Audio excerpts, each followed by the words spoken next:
All right, so we're being joined all the way from Pensacola, Florida by Escambia County Emergency Management Coordinator and Meteorologist, graduate of Mississippi State, former WJTV meteorologist, and native of Bay Minette, Alabama, Scottlin Willliams. We thank you so much for joining us. We have a room full here with us at Velma Jackson High School, and we're recording this for all of our computer science engineering students in Madison County Schools, Shirley Simmons Middle School, Old Town Middle School, Germantown Middle School, Rosa Scott, Madison Central Regional, and Germantown High School. So we thank you so much for joining us. And I know you got a lot of cool stuff to show us, and you're one of the most technologically diverse jobs there is in the computer science field. Yeah, and I'm loving it. As you mentioned, my job previous to this was at WJTV as a broadcast meteorologist there, but really a lot of my job from there translated really well to this job as emergency management coordinator. So I'm going to give you a little bit of a tour today, but first I have a PowerPoint put together. So we're going to talk about what emergency management is. Some of you have probably heard of it, some of you maybe not, or even if you have, you may think, what do y'all do? So I'll go over a little bit of that today, and then feel free, Greg, to stop me at any point. And if y'all have questions or if you want to save them all to the end, that's fine. Yeah, we got some great questions we're going to get to here at the end.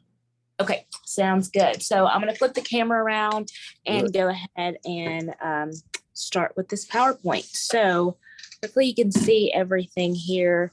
I don't know. Hopefully it won't flip everything. I see it. Can y'all see that good? Yep, see it perfect. All right, so there's a lot of acronyms in emergency management. I found that out when I first came here because they were saying EOC, ESF, NIM, like just so many things. And I'm like, what are we talking about? So I'm a note taker. So I have a page full of notes with all the acronyms. But the first one, and one of the most important ones, is EOC, and that's just Emergency Operations Center. So that is within the building that I'm in right now, which you can see in the background here, which is the public safety building. And that actually is comprised of 5 different divisions, which is all under public safety. So that includes emergency management, 911 dispatch, fire, EMS, as well as lifeguards. So we're all under public safety, but this building that I'm in right now is pretty cool because it's actually designed to withstand 200-mile-an-hour winds. So to put that into perspective, a Category 5 hurricane is 157 miles an hour and up. An EF4 tornado goes from 166 miles an hour to 200 miles an hour, and then EF5 is greater than 200 miles an hour. So it's a pretty cool building. It's self-sufficient. It has water, sewer, power, communications, and also limited chemical, biological, and radiological protection as well. So here's what the Emergency Operations Center looks like, and we're going to have a tour of that, so I'm not going to stay too long on this slide, so we'll keep moving. This building actually cost $12 million. That's the construction cost. It's 60,000 square feet. It took about a year and a half to construct this building. We have a huge 1,000 kilowatt generator here, 20,000 gallon fuel tank, our own backup water and sewer systems, and also this building. So just say a huge storm comes through and everything, there's no communication, there's no food, there's no water, everything's shut down. This building, we can be self-sufficient for 30 days with full staff. Incredible. We also have our own decontamination area, roof washdown, sleeping quarters here, an industrial kitchen. If we're activated, that's what we call it. If everyone has to be in this Emergency Operations Center in the EOC, if we're activated for a storm, everyone's busy and they're like worker bees. You have to stay here. Like in my office, I have a futon behind me, and that's my bed for however long we have to stay here. So we have an industrial kitchen. A staff will come in to cook for us. There's also a gym here because since we have fire here, the firefighters, they're here for long shifts if they want to go to the gym, but anyone here that works here can use that. And then we also have classrooms because we do a lot of training here as well. So moving right along, this is a map of the building. And if you notice, this here is the EOC. Everything around it is built around the EOC. That's the main focus of this entire building. And my office is right here. If y'all can read that, it does say medical director, which that's not my title. We'll have to get this map updated just a little bit. But so we'll start talking about the levels of government, because technically I do work for local government, the Board of County Commissioners for Escambia County, which is where Pensacola is located. So I work local, but whether it's local, state, or federal, we all prepare for, mitigate, respond to, and prevent disasters and acts of terrorism. We do it at a local level, the state does it at a state level, and they support the local level when we are overwhelmed and we've exhausted all of our resources. Yeah, and that's a good point, because I don't think these kids realize that the government really looks for technologically based jobs. So yeah, technology jobs are in high demand in all levels of government right now. Oh, 100%. And I know the state level, they have jobs open all the time. And just continuing on, even when they exhaust all of their capabilities, who do they look to? Well, they look to the federal level. So President Biden, just for example, when Hurricane Ian came to Florida, it didn't affect us here in Escambia County, but our neighbors to the east and especially the south, it did. And so he had to put out an emergency declaration. So that is us calling on the state calling on the federal level, and then it works its way back down, because all disasters start local and end local. So that's a saying that we have here. And then another acronym is ESFs. That stands for Emergency Support Functions, because for my team here, I'm Emergency Management Coordinator. We're a team of 4. Above me is the emergency manager. His name is Travis Tompkins. And then we also have 2 others in emergency management. One is the planning coordinator, that's Brad Hadaway, and then the operations coordinator, and that is Chris Holloman.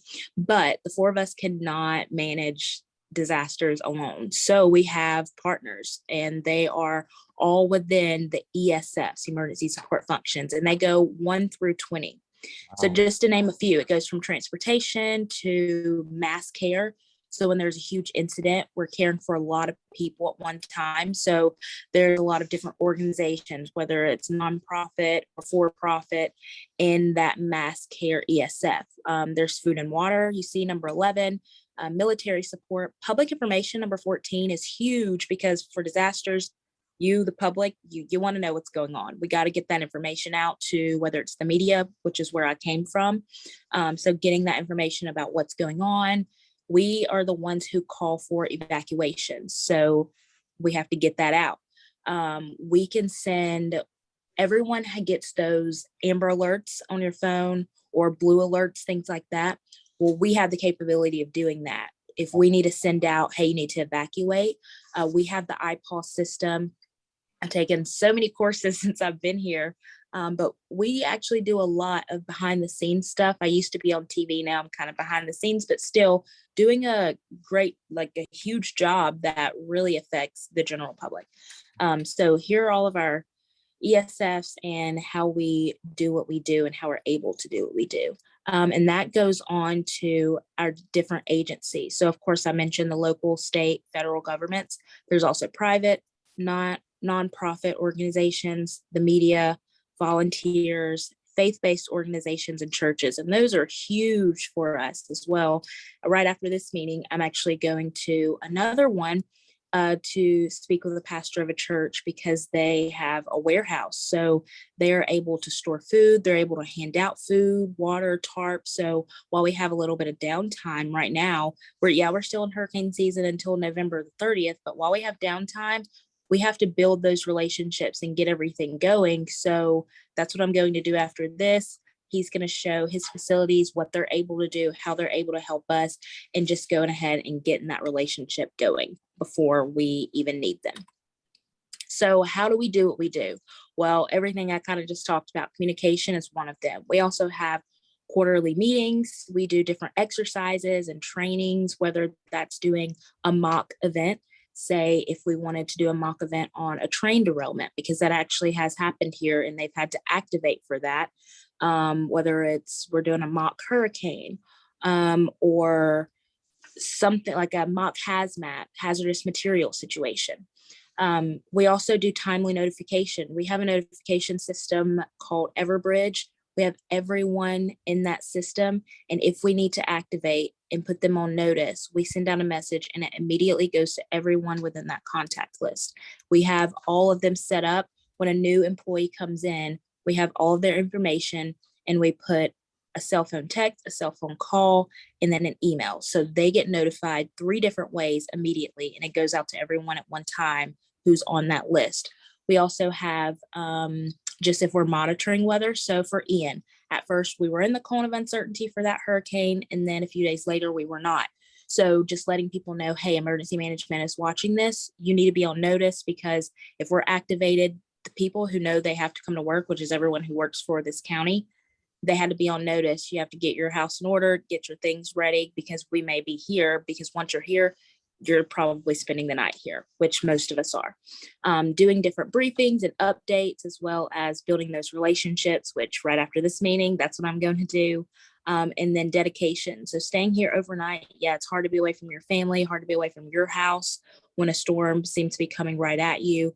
But the teamwork, it makes the dream work. So before I continue on, do we have any questions right now?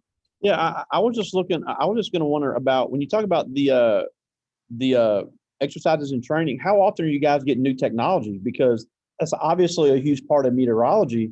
Because we watched some of y'all updates on Ian where you were able to show the satellite and show the projected path of the hurricane. So is that ever updating where you have to learn it?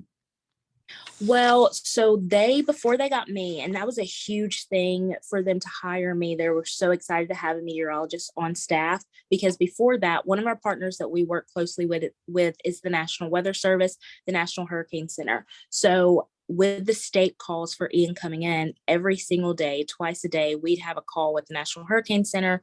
And we also had some calls with the National Weather Service. After we saw that the storm wasn't going to affect us, the National Weather Service out of Mobile, they stopped doing the calls because it wasn't needed for us, but the state had to continue those with the National Hurricane Center. So people in emergency management, they know some about weather, but they aren't meteorologists. So my boss, he always jokes, I don't have to pretend to be one anymore, because we actually have one. So I got all that training through school, but others, they really rely on those who already have the knowledge, whether it's the National Weather Service or the National Hurricane Center.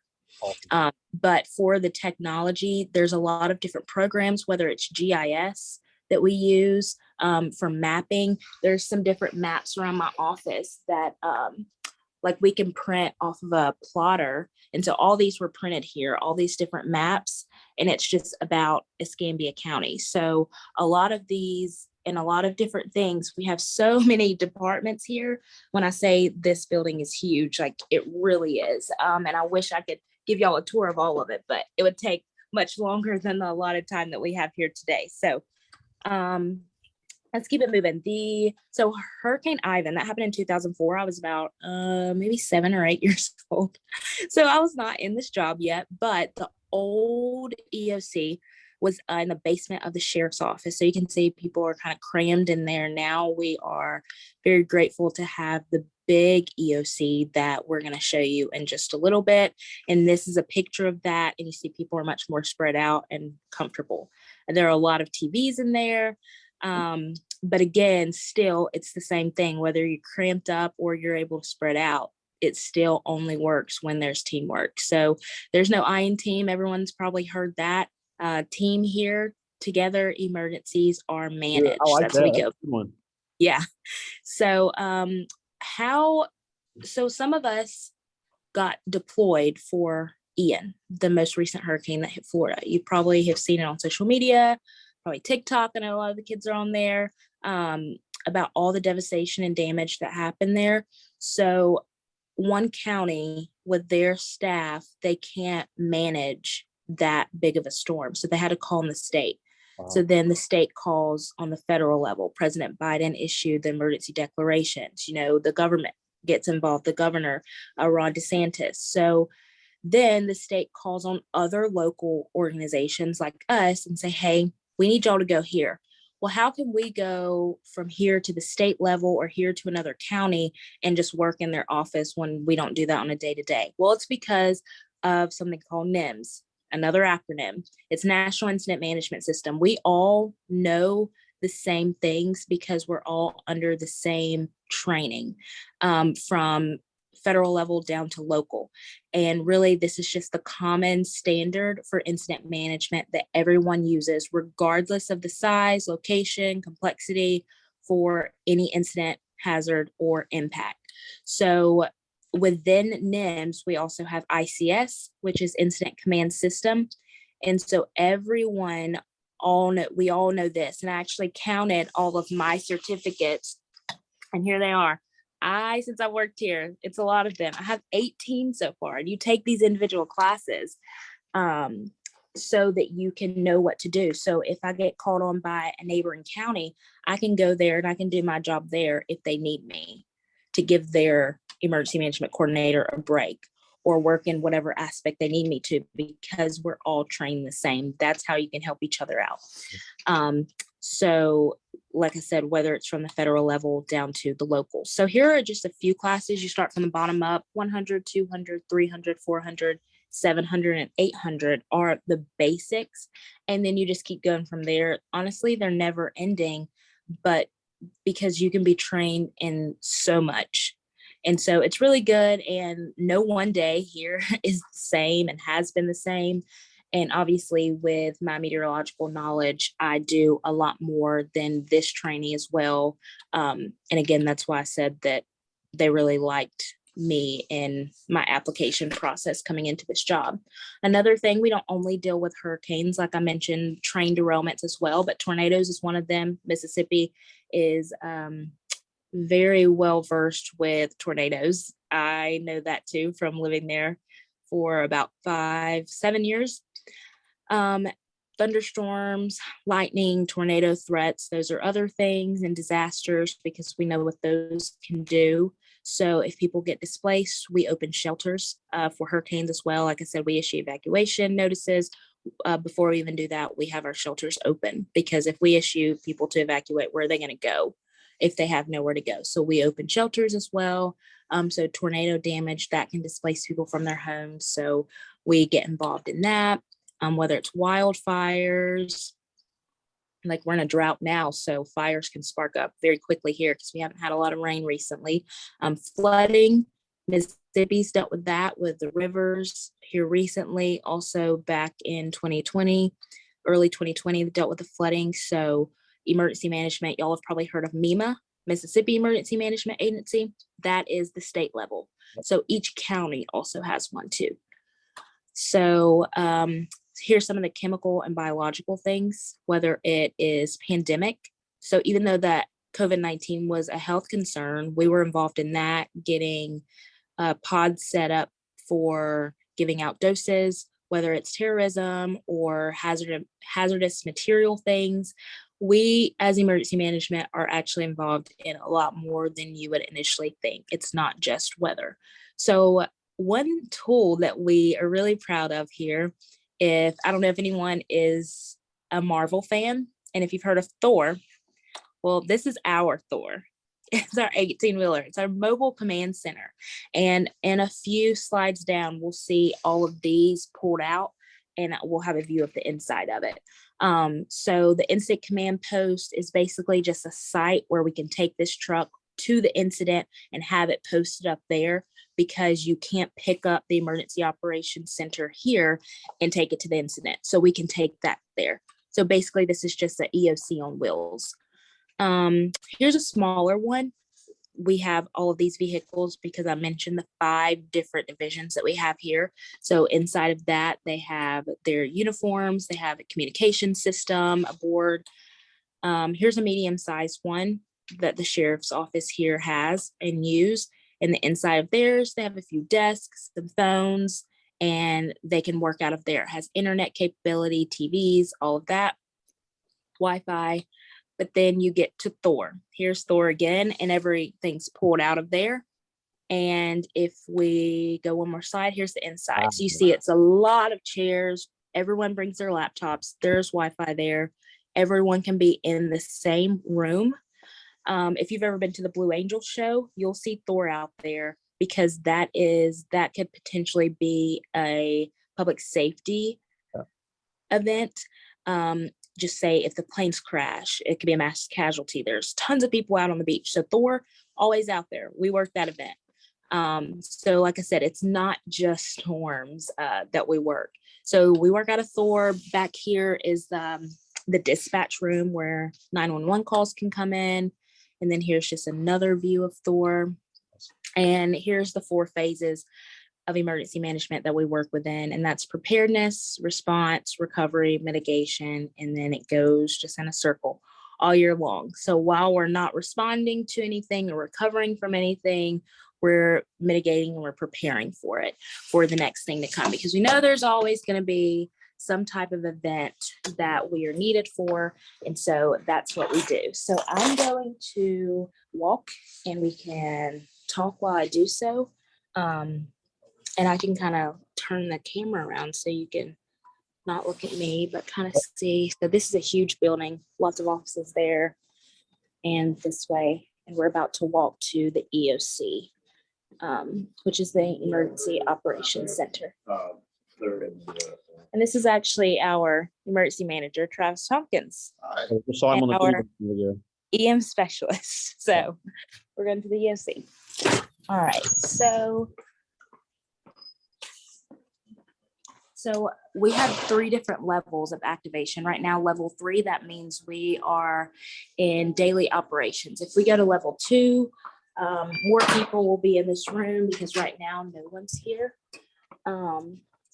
But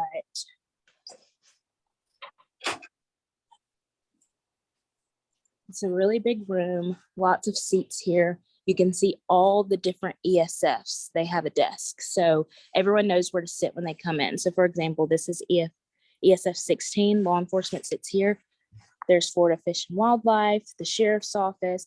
Everyone has their seats. ESF 1, transportation, Escambia area transit, ESF 8, that's health and medical. So here's Sacred Heart Hospital, Baptist Hospital, so on and so forth. This room is totally filled. Every seat is filled in here. And I can't remember the exact number of how many people are in here, but I can turn this system on and you'll see everything's going to come on here. Wow. So all these TVs come on. We can put meetings up. We can put cameras up. So right now the camera will come up on one of these. This is just a look at the room. But if I had all 4 of these, this is the command desk. So there's 4 of us in emergency management. Here's a seat for us. And we sit here, everyone else sits there. And it's honestly like the B movie, like worker bees. Everyone is just, they know their job, they know what to do. And this is how we get things done. So I keep going back to Ian. We could even go to Sally or Hurricane Ivan in 2005. When these events happen, it takes a lot of people to get things done. And to get things back to where it needs to be, whether it is getting food and water out, getting FEMA to come down, or for American Red Cross to work shelters, or getting meals out, food and water, tarps, working those where you just pull up and they'll put some food, whether it's MREs in your car and some water. Yeah, things and like I that. making sure somebody that makes sure the server doesn't go down. Right. Yeah. So there are a lot of things in this building that, again, I wish that I could show you all, but it's really cool. There's a lot of tools, a lot of technology here. Like I said, we also have 911 dispatch. Of course, we can't go back there, but 911 calls come in here, whether it is fire. We have ambulance leave all the time, all throughout the day. We have fire trucks leave all the time, all throughout the day. So this is a busy building with all 5 divisions working hard at what they do. So we have fire chief here, we have a deputy chief. So there are a lot of offices here. And like I said, every single office is built around this one room. And here's just another view of it. And it's pretty massive. I mean, it goes all the way to the back, whether it's military support, they sit over here with the National Guard. So whenever you go to places to get if you pull up to a huge parking lot to get your food and your water and things like that, that's called a pod, another acronym, points of distribution site. And so we also set those up. So saying that I'll technically work for the government, the Board of County Commissioners, they have their different divisions and they do things like, they tell us where they need their pods to go because they know their community and where their community will be able to go and be able to access these things. So y'all have questions for me? Yeah, this is a good one to start off with. This is Justin Clark. He's a senior, and he asked, what's the worst weather you've ever reported on? Oh goodness, probably a hurricane for sure. And thank goodness we weren't affected. But like I said, for Hurricane Ian, our neighbors were. So getting deployed down there, I did not go this time, but there's always the chance that you go and you help out your neighbors. And when you're deployed, you stay for at least, or the maximum is 14 days. You can come home and then you can be redeployed down there. And you kind of get in where you fit in. You stay wherever, whether it's in a tent, maybe if it's not that bad, you can get a hotel, depending on power, depending on the situation there. But, coming into an industry like this, what it is. Yeah, and this is a good one too. This is Carl Tavius Ross. He's also a senior, and he asked, what inspired you to get into the field of meteorology? Ooh, what inspired me? So my dad worked for Alabama Power. It's a Southern company, and he was a lineman growing up. He still works for the company. He only is a lineman if they get deployed. So, for example, Arkansas Power, they were all coming down to help South Florida when they got hit with the hurricane. So my dad would travel all throughout the United States to help out. And so I would always be interested when he would come back with pictures and videos, and living on the coast, because I'm from Alabama, was always interested. And when I fell in love with Mississippi State, I found out their great program, and it kind of everything just fell into place. Yeah, and that's the cool thing, is that meteorology is one of those deals where you get to deal with nature, but you also do with a lot of science. So it is a great, for people that are technologically savvy, but they like being outside. It's a great field to get into. And yeah, storm chase, all of that. You're in the element. You're in it. Yeah, and on top of that, with your previous job, you got to deal with television technology every day. So it's a really, really cool technological baptism, if as you say. Now, here's a question about that. This is Aaliyah Chesser. She's a junior, and she asked, when you're live on television, how do you remember where to place your hand on the green screen? Okay, so right now, I don't know if y'all got to see some of the videos that I did, but we ordered this massive TV. I think it's 75-inch TV. It's facing that way now, but that's just like a normal TV. You point, you kind of look, and you know where you're pointing. For a green screen, you have a TV in front of you, and you have monitors to the side where you can see yourself. And so it's just a green screen behind you. Nothing is there except a green sheet or either a wall that's painted green. So when you're pointing, you're actually not even looking at that wall. You're looking at the monitor to your side, or looking at the monitor to that side. And where you point your hand, you kind of have to like play with it a little. The first time I was in front of it, I was like, oh, I think I'm pointing here, but I'm actually pointing here. So you kind of have to get used to it. But once you get in the groove, you got it. But you are actually looking at the monitors to the side of you, or to in front of you, or in the front of you, to know where exactly you're pointing. Yeah.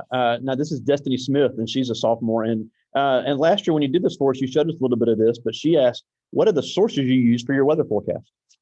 Yeah, so I mentioned National Hurricane Center earlier, the National Weather Service. We still depend on them a lot. The Weather Prediction Center, we use that. So the Storm Prediction Center, heard there might be some severe weather in Mississippi going into Tuesday. So keep an eye out on that.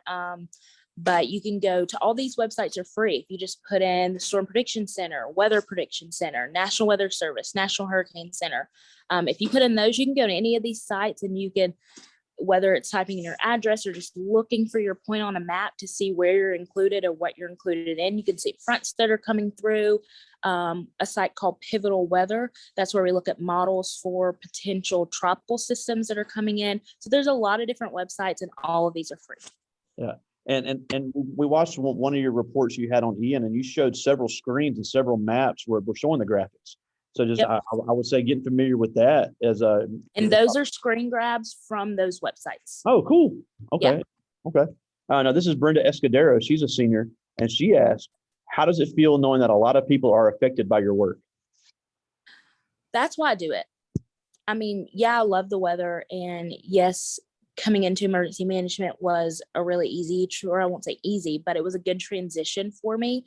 But that's what I want to do, is help people. So knowing that I do, that's what makes me keep going, because in news, the hours are crazy. You're getting up at midnight, you're going to work at 2, you're getting on air at 4:30, coming here to work here. I wake up at 5 a.m. every day.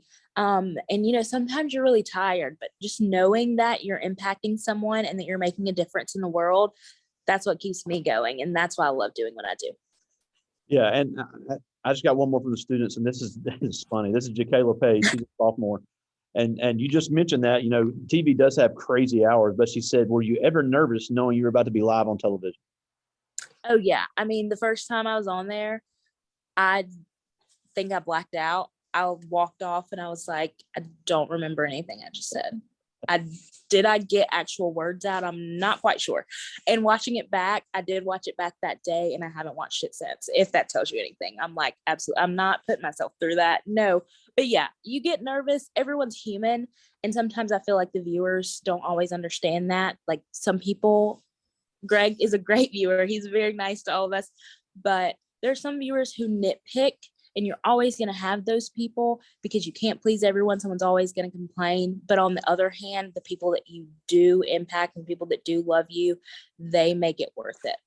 Yeah, and even people that aren't in meteorology. I heard Rob J tell me the exact same thing. People were mad about the sports he was covering. So anytime you're in television, you're going to have the viewers complaining. It's just unfortunate reality. But at the same time, being in that type of field is very rewarding, and you get to work with some of the coolest technology on the planet. But we're out of time, man. I know we thank you for fitness in our schedule. But before we go, we didn't even mention, and I know you're humble and you wouldn't mention it, but you were the first Black female meteorologist ever hired at WJTV, which is an amazing accomplishment in itself. And I know they're the oldest station in Jackson. And you took a lot of pride in that, and you should have. And just showing us around and showing us the pictures. There's not a lot of females and there's not a lot of minorities in this field. But there's a need for it. And I know you're very passionate about getting more women and minorities in scientific and technology fields. So what have you done in regards to do that? And what can they do to maybe get their foot in the door with this stuff? Yeah. So things like this, talking to people, talking to young people who are getting ready to graduate. I would do in Mississippi so many school visits.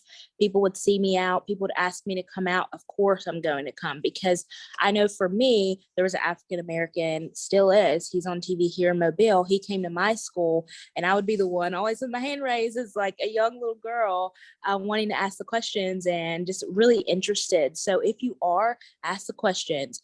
You can get my email from Greg. Reach out to me. I will help you in any way. Networking, connections, getting your foot in the door, doing internships if you can. If you're too young for an internship, you can just email asking if you can shadow someone. That's just literally trailing them for the day to see if you even like what they do, if you think you might. And then that will help you before you even graduate, knowing possibly the career path that you want to go into. Yeah, and we have a few Velma Jackson alums doing internship at LBT right now. So they went to Hines Community College, did their mass communications, and they're interning at the news station right now. And they're really going to find out soon whether or not that's really what they want to do. But again, that's a great point. There's opportunities now to start getting experience in this. And you just said use the websites to see how it all works. And it's something you can really start learning now. And then if you want to pursue it, have Mississippi State, Jackson State both have great meteorology programs here in Mississippi. And there's a need for young people. There's a need for females. There's a need for minorities in this field. And you're a great example of that. And we appreciate you taking the time for us today. Of course. I will come back anytime. Let me know. Scottlin Willliams, Emergency Management Coordinator, Escambia County, Pensacola, Florida. Thank you so much for joining us. Thank you all. All right. Talk to you soon. All right. Talk to you. Bye.